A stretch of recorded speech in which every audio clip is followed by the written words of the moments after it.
विदेशी सैलानियों को लेकर गंगा विलास क्रूज छपरा के डोरीगंज पहुंचा। हालांकि पानी कम होने के कारण क्रूज को किनारे पर लाने में मुश्किल हो रही थी, जिसके बाद एसडीआरएफ की मदद से छोटी नाव के जरिए क्रूज में आए सैलानियों को किनारे तक लाया गया। क्रूज में आए सैलानी चिरांद के पुरातात्विक महत्व को देखने पहुंचे हैं। छपरा से 11 किलोमीटर दूर दक्षिण पूर्व में डोरीगंज बाजार के पास स्थित चिरांद सारण जिला का सबसे महत्वपूर्ण पुरातत्व स्थल है। घाघरा नदी के किनारे बने स्तूपनुमा भवन को हिंदू, बौद्ध और मुस्लिम प्रभाव से जोड़कर देखा जाता है।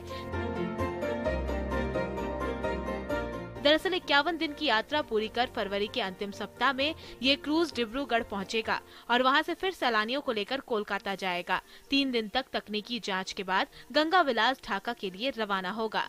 सितंबर में सैलानियों को लेकर ये क्रूज वाराणसी आएगा और फिर यहां से नए पर्यटकों को लेकर अपनी यात्रा पर निकलेगा।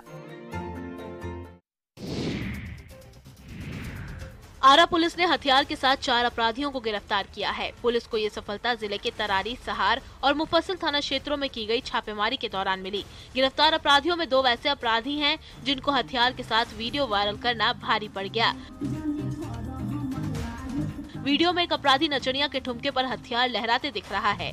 ये देखिए, नचनिया ठुमके लगा रही है और एक युवक चेयर पर बैठकर तमंचा दिखाता नजर आ रहा है। वीडियो वायरल होने के बाद पुलिस ने तरारी के बंधवा गांव से वीडियो में दिख रहे युवक और उसके एक साथी को देसी पिस्टल के साथ गिरफ्तार कर लिया। गिरफ्तार युवकों के नाम तरारी के बंधवा निवासी निर्मल कुमार और बिट्टू कुमार हैं। एसपी के मुताबिक कुछ दिनों पहले तरारी थाना इलाके में नए साल का जश्न मनाने के दौरान नर्तकी के साथ हथियार दिखाते एक युवक का वीडियो सोशल मीडिया पर वायरल हुआ था। वो वीडियो पुलिस के पास भी पहुंचा, जिसके बाद पुलिस की एक स्पेशल टीम ने युवक की पहचान करते हुए बंधवा गांव से युवक और उसके साथी को गिरफ्तार किया है।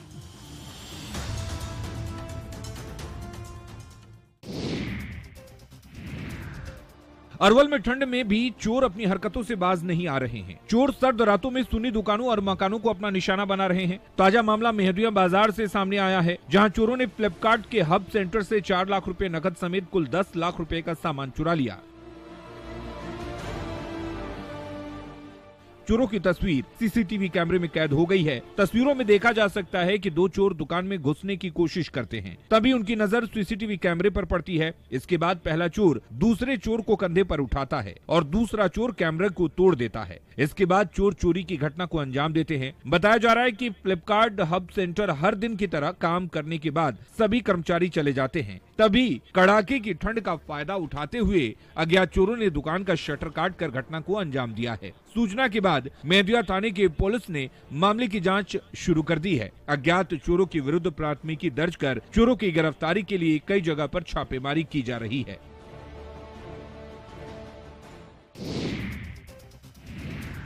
मोतिहारी पुलिस पर एक बार फिर वर्दी का धौंस दिखाने का आरोप लगा है। सरकारी काम में बाधा डालने के आरोप में जिला परिषद सदस्य रूबी देवी के पति रमेश कुमार को आदापुर थाना पुलिस ने गिरफ्तार किया था, जहां से आरोपी को SC/ST थाने के हजात में बंद कर दिया गया। लेकिन पुलिस की गिरफ्त से छूटने के बाद रमेश सिंह ने बंजरिया थानाध्यक्ष पर हजात से निकालकर मारपीट और दुर्व्यवहार का आरोप लगाया है। रमेश सिंह ने मीडिया से बातचीत में बंजरिया थानाध्यक्ष संदीप कुमार पर मारपीट के अलावे गाली गलौज और चरस जैसे कई फर्जी आरोपों में फंसाने की धमकी देने का भी आरोप लगाया है। वहीं रमेश सिंह के आरोप पर पुलिस का कोई भी अधिकारी सफाई देने से भाग रहा है। यहां तक कि आदापुर थाना अध्यक्ष ने भी सवालों से भागते हुए जवाब देने के बजाय कमरे का दरवाजा बंद कर लिया, जिसके बाद पुलिस के रवैये पर बड़ा सवाल खड़ा हो गया है। जब पुलिस सही थी तो कार्रवाई को लेकर जवाब क्यों नहीं दे रही है?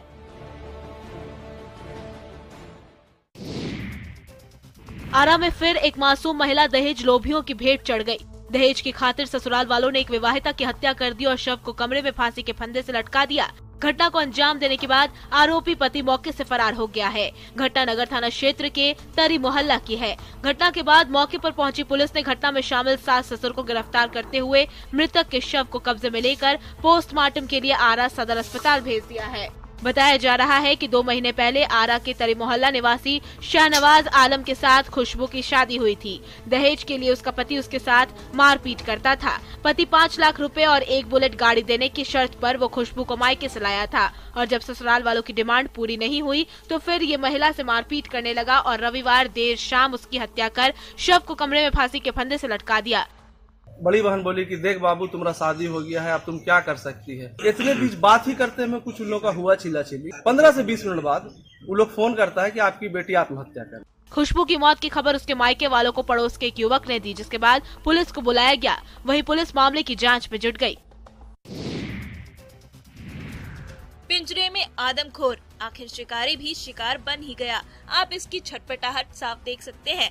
देखिए कैसे ये आदमखोर तेंदुआ पिंजरे से निकलने की कोशिश कर रहा है, लेकिन पिंजरे की दीवारें इसके पंजों से ज्यादा सख्त और मजबूत है, तभी तो इसकी सारी कोशिशें नाकाम हो रही हैं। दरअसल मध्य प्रदेश के सीधी में ये तेंदुआ आतंक मचाए हुए था। पिछले दिनों से तेंदुए ने एक गांव में एक बच्चे को भी अपना शिकार बनाया था। ऐसे में अब वन विभाग ने इलाके में सर्च ऑपरेशन चलाया। सर्च के दौरान वन विभाग आदमखोर को पिंजरे में कैद करने में कामयाब रहा, जिसका वीडियो भी सामने आया है। ये तस्वीर संजय टाइगर रिजर्व से है। अब तेंदुए को कैद कर जंगल में छोड़ा जाएगा। हालांकि किस जंगल में और कहां इस तेंदुए को छोड़ा जाएगा, इसकी जानकारी विभाग ने किसी को नहीं दी है। इस आदमखोर तेंदुए को रेस्क्यू करने में विभाग को पूरे 1 हफ्ते से अधिक का वक्त लगा है। शिकार के लालच में आकर तेंदुआ वन विभाग के पिंजरे में कैद हुआ है।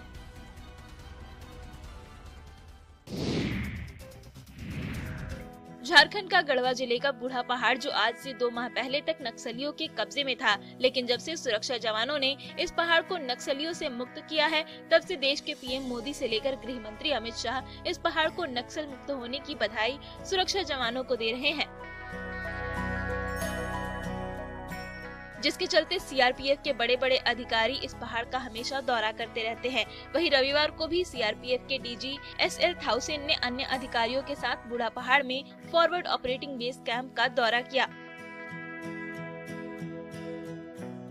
उन्होंने तैनात जवानों को कई सारी अनुभवों के बारे में जानकारी दी और बूढ़ा पहाड़ को नक्सल मुक्त करने के उनके प्रयासों की सराहना की। उन्होंने बुरहा गाँव और आसपास के अन्य गाँवों के ग्रामीणों से भी बातचीत की और सीआरपीएफ के सिविक एक्शन कार्यक्रम के तहत ग्रामीणों के बीच कंबल, फल और मिठाई का वितरण किया, जिससे लोग भी काफी खुश नजर आए।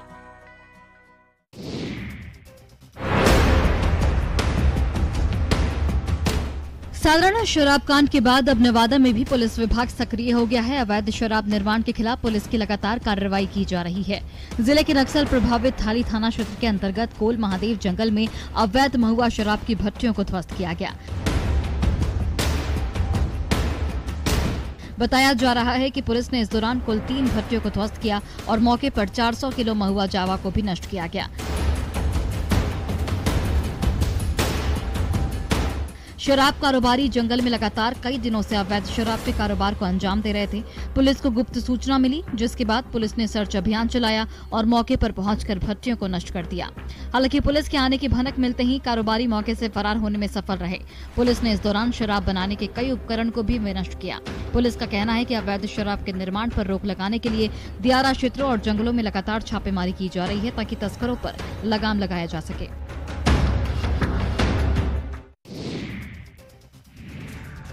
इंसानों को डांस करते तो आपने देखा होगा, लेकिन क्या कभी आपने ऊँटों को डांस करते देखा है? नहीं देखा तो ये देखिए कैसे ये ऊँट अपने मालिक के इशारे पर थिरकना शुरू कर देता है। लोग भी इसे देखकर तालियां बजा रहे हैं। ये तस्वीरें राजस्थान के बीकानेर से सामने आई है, जहां इंटरनेशनल कैमल फेस्टिवल का आयोजन किया गया, जहां इस आयोजन की शानदार तस्वीरें सामने आई हैं, जिसे देखकर आप भी कहेंगे वाह क्या बात है। कैमल फेस्टिवल के दूसरे दिन कैमल डांस और कैमल रेस का आयोजन किया गया। राष्ट्रीय ऊंट रिसर्च सेंटर के ग्राउंड में कैमल डांस देखने के लिए सैकड़ों की संख्या में देसी और विदेशी पर्यटक पहुंचे। कैमल डांस देखकर हर कोई गदगद हो गया। वहीं बकरे के डांस ने भी पर्यटकों को काफी रोमांचित किया। भंगड़े की धुन पर एक और जहां कैमल डांस करने लगे, तो वहीं विदेशी पर्यटक भी अपने पैरों को थिरकने से रोक नहीं पाए। कैमल फेस्टिवल में बीएसएफ के ऊंट दस्ते की मौजूदगी से भी लोगों में खास जोश नजर आया। आपने मकर संक्रांति पर पतंगबाजी तो देखी होगी, लेकिन बोकारो में इस दिन तीरंदाजी प्रतियोगिता का आयोजन किया गया। लोग तीर धनुष लेकर निशाना लगाते नजर आए। क्या बच्चे क्या बूढ़े, सभी बड़े ही रोमांच के साथ इसमें शामिल हुए। दरअसल बोकारो के कसमार प्रखंड में मकर संक्रांति के मौके पर अनूठी तीरंदाजी प्रतियोगिता का आयोजन किया गया। ये प्रतियोगिता ना तो मेडल के लिए और ना ही ट्रॉफी के लिए और ना ही नगद इनाम के लिए होती है। ये प्रतियोगिता होती है सिर्फ 1 एकड़ जमीन के लिए। इसमें विजेता को 1 वर्ष के लिए करीब 1 एकड़ जमीन खेती के लिए उपहार में दी जाती है। दशकों से चली आ रही ये परंपरा बोझा बिंधा के नाम से जानी जाती है। करीब 100 साल पहले इस अनूठी परंपरा की शुरुआत की गई थी। प्रतियोगिता में प्रतिभागी केले के थंब पर निशाना साधते हैं। पहले निशाना लगाने वाला विजेता होता है। बताया जा रहा है कि इस प्रतियोगिता में हर साल दर्जनों प्रतिभागी बड़े उत्साह के साथ भाग लेते हैं।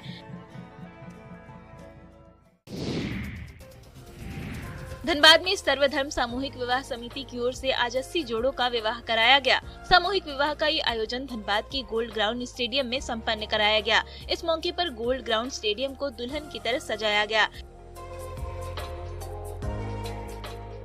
इस आयोजन में सभी धर्म के लोग मौजूद रहे। ई रिक्शे में 80 दूल्हों की बारात निकली, जो शहर में घूमते हुए गोल्ड ग्राउंड पहुंची, जिसके बाद समधी मिलन किया गया। साथ ही जयमाला का आयोजन किया गया, जिसमें दूल्हा दुल्हन एक दूसरे को जयमाला पहनाकर परिणय सूत्र में बंधने की शुरुआत की गई। वहीं सर्वधर्म समिति के आयोजक प्रदीप सिंह ने बताया कि पिछले 9 सालों में हमारी समिति ने हजारों जोड़ों की शादी करा चुकी है, जिसमें सभी धर्म के लोग होते हैं। इसमें कोई जात पात का बंधन नहीं होता है। उन्होंने कहा कि इस तरह के आयोजन करने का उनका मुख्य उद्देश्य है कि समाज दहेज मुक्त शादी में कोई फिजूल खर्च न हो, ताकि किसी गरीब लोगों के लिए शादी बोझ न बने।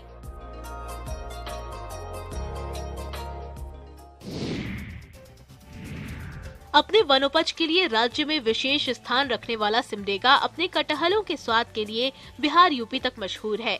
सिमडेगा के कटहल की डिमांड पटना में होती है। अच्छी तरह पकने और स्वादिष्ट होने के कारण ये लोगों को खूब भाता है। वैसे तो कटहल झारखंड के लगभग हर जिलों में पाया जाता है, लेकिन सिमडेगा में इसकी खेती काफी होती है। कटहल की सबसे बड़ी खासियत है कि यहाँ अन्य जगहों से पहले कटहल की फसल आती है, जिसके चलते यहाँ की कटहल हाथों हाथ बिक जाते हैं। सिमडेगा से हर दिन 10 से 15 टन कटहल बिहार और यूपी तक भेजे जाते हैं। किसान अपने कटहल के फल तोड़कर सीधे व्यापारियों तक पहुँचा देते हैं, जिससे बड़े व्यापारी अलग दूसरे राज्यों तक निर्यात कर देते हैं। जिले की आबो हवा और प्रकृति के भरपूर साथ के कारण यहाँ सभी तरह के फल और सब्जी भरपूर मात्रा में होते हैं। यहाँ की वातावरण किसानों के लिए वरदान बन जाता है, जो इनका आर्थिक सुधार में महत्वपूर्ण भूमिका निभाता है।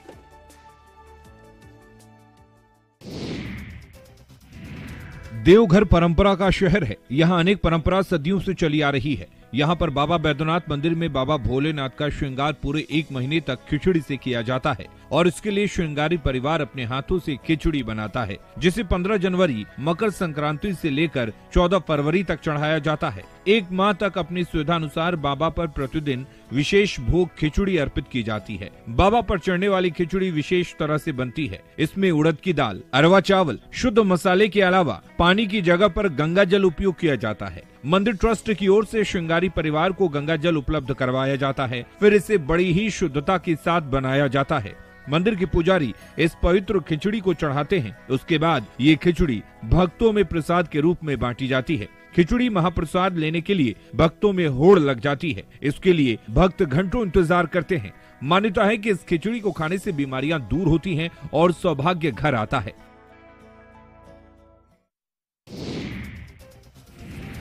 गोपालगंज में मिट्टी खुदाई के दौरान भगवान विष्णु की अष्ट धातु की प्राचीन मूर्ति मिली है। पुलिस ने मूर्ति की जांच के लिए पुरातत्व विभाग को भेजा है।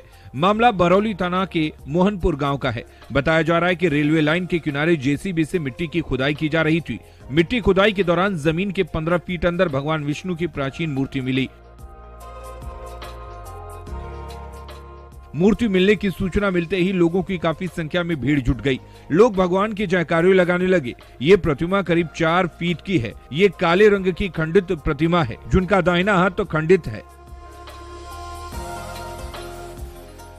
ग्रामीणों ने बताया कि ये वर्षों पुरानी अष्ट धातु की मूर्ति है। वहीं मूर्ति मिलने की सूचना पर पहुंची बरौली थाने की पुलिस मौके पर पहुंची और मूर्ति को अपने कब्जे में ले लिया है। उसके बाद इस प्रतिमा को पुरातत्व विभाग को सौंप दिया गया है। विभाग इस मूर्ति की जांच करने की बात कह रहा है।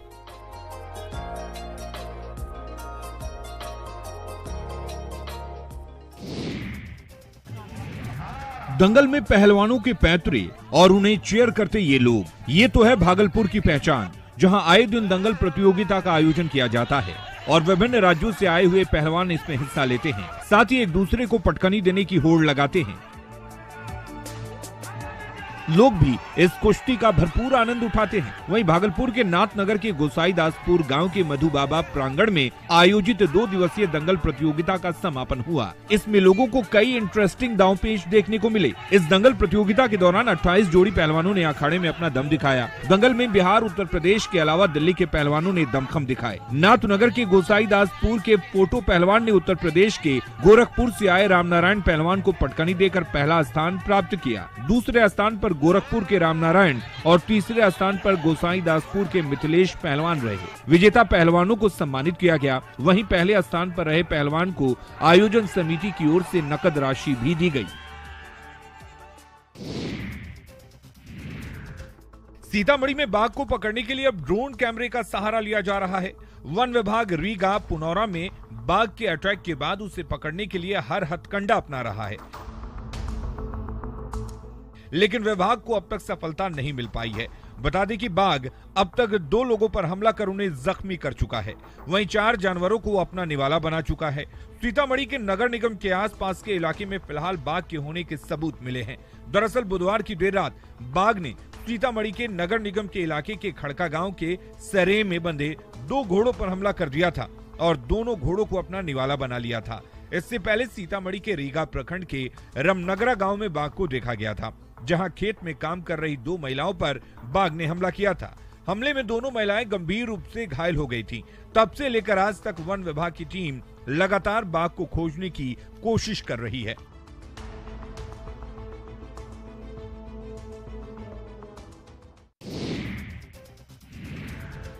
मोतिहारी के चंदमारी लाल बंगला टेंट हाउस के पास से एक युवक को अगवा कर लिया गया। अपहरण का सीसीटीवी फुटेज भी सामने आया है। वीडियो में साफ दिख रहा है कि युवक सड़क किनारे खड़ा है। इसी दौरान एक कार आती है और कुछ बदमाश उसे जबरन कार में ठूसकर मौके से फरार हो जाते हैं। हालांकि अपहरण के आधे घंटे के अंदर ही पुलिस ने युवक को सही सलामत बरामद कर लिया। बताया जा रहा है कि बदमाश युवक को कार से बंजरिया की तरफ ले गए, फिर उसे बाहर उतारकर बुरी तरह पिटाई करने लगे। इतने में पुलिस वहां पहुंच गई। पुलिस को आता देख अभियुक्त वहां से फरार हो गए। पुलिस युवक को बरामद कर सदर अस्पताल ले गई, जहां इलाज के बाद उसके परिजन उसे घर ले गए। युवक ने बताया कि चंदमारी चिलमनिया स्कूल के पास कुछ स्कूली बच्चों से उसकी मारपीट हुई थी। उसी में से कुछ लड़के थे जो उसे उठा कर ले गए थे। फिलहाल पुलिस आरोपियों की तलाश में जुटी हुई है।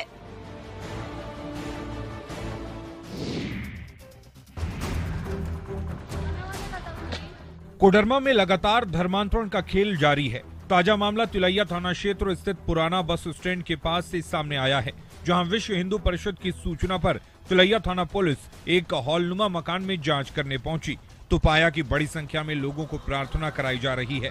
पुलिस प्रार्थना करा रहे कुछ लोगों को हिरासत में लेकर तिलैया थाना लेकर आई। प्रार्थना करा रहे केरल के रहने वाले प्रमोद ने बताया कि उसे यीशु मसीह ने दर्शन दिया है और वो भाड़े के मकान में प्रार्थना सभा का आयोजन करता है। उसने दावा किया कि ग्रामीण भी इस सभा में शामिल होते हैं और विभिन्न रोगों से छुटकारा पाते हैं। बता दें कि कोडरमा में लगातार गरीब आदिवासियों को प्रलोभन देकर क्रिश्चियन धर्म अपनाने को कहा जाता है। फिलहाल पुलिस ने 3 लोगों को हिरासत में ले लिया।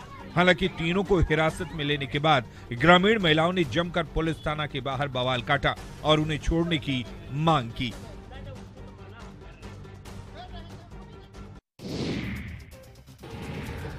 गोपालगंज के मीरगंज शहर में आज साईं समिति की ओर से साईं पालकी यात्रा निकाली गई, जिसमें बड़ी संख्या में श्रद्धालु शामिल हुए। शोभा यात्रा साईं मंदिर से निकलकर एसडीओ आवास जेपी चौक पहुंची। इसके बाद दुर्गा मंदिर नरैनिया चौक होते हुए वापस मंदिर पहुंची। श्रद्धालुओं में साईं बाबा से आशीर्वाद लेने की होड़ लगी रही। इस यात्रा के दौरान यातायात व्यवस्था प्रभावित नहीं हो, इसके लिए यातायात विभाग ने पहले से ही व्यवस्था कर ली थी। सुबह करीब 11 बजे साईं मंदिर प्रांगण से निकली पालकी यात्रा शहर के कई स्थानों और चौक चौराहों से होते हुए करीब 3 बजे मंदिर पहुंची। इस बीच जगह जगह लोगों ने यात्रा का स्वागत किया। कहीं पर साईं बाबा की यात्रा पर फूलों की बारिश की गई, तो कहीं पर यात्रा में शामिल श्रद्धालुओं के लिए जलपान का आयोजन किया गया था। कोरोना काल की वजह से पिछले 2 साल से साईं पालकी यात्रा मीरगंज शहर में नहीं निकाली जा रही थी। इस वजह से इस बार साईं पालकी यात्रा में श्रद्धालुओं में काफी उत्साह देखा गया।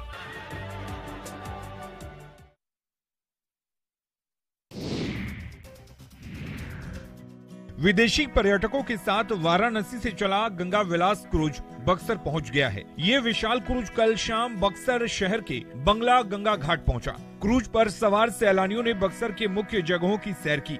इस दौरान स्थानीय लोगों ने विदेशी पर्यटकों के साथ सेल्फी भी खिंचवाई। विदेशी पर्यटकों से मिलने बक्सर सांसद सह केंद्रीय राज्य मंत्री अश्विनी चौबे भी पहुंचे और उनसे मुलाकात कर उन्हें बक्सर के धार्मिक और ऐतिहासिक स्थलों की जानकारी दी। बता दें कि इस क्रूज को 12 तारीख को वाराणसी में प्रधानमंत्री नरेंद्र मोदी ने हरी झंडी दिखाकर रवाना किया था। सांसद अश्विनी चौबे ने बताया कि प्रधानमंत्री के इस पहल से भारत का विदेश संबंध और भी बेहतर होगा। बता दें कि ये क्रूज 3200 किलोमीटर चलकर 51 दिनों में असम के डिब्रूगढ़ पहुंचेगा। इस क्रूज में स्विट्जरलैंड के पर्यटक सवार होकर यात्रा कर रहे हैं। इस क्रूज में 5 स्टार होटल जैसी सुविधाएं उपलब्ध हैं। रामगढ़ के गोला प्रखंड के किसान सरसों की खेती करके आर्थिक रूप से आत्मनिर्भर बन रहे हैं। गोला के सुदूरवर्ती टोनागातू गांव के कई किसानों ने बड़े पैमाने पर सरसों की खेती की है। सरसों की फसल खेतों में लहलहा रही है, लेकिन किसानों का कहना है कि उन्हें लागत के हिसाब से मुनाफा नहीं हो पाता है। किसान सरकार से बीज पर सब्सिडी चाहते हैं, साथ ही सिंचाई की सुविधा चाहते हैं। किसानों ने बताया कि बीज महंगे दर पर खरीदना पड़ता है, साथ ही सरसों के उपज का सही दाम भी नहीं मिलता है। किसान का कहना है कि अगर सरकार सरसों की उपज को धान की तरह खरीदे तो सरसों की खेती को बढ़ावा मिल सकता है और सरसों के उत्पादन में राज्य और जिला आत्मनिर्भर बन सकता है। फिलहाल किसानों को महंगे दाम में बीज और खाद खरीदनी पड़ती है, लेकिन सरसों की बिक्री कम दाम में करनी पड़ती है, जिसकी वजह से किसानों को नुकसान झेलना पड़ता है।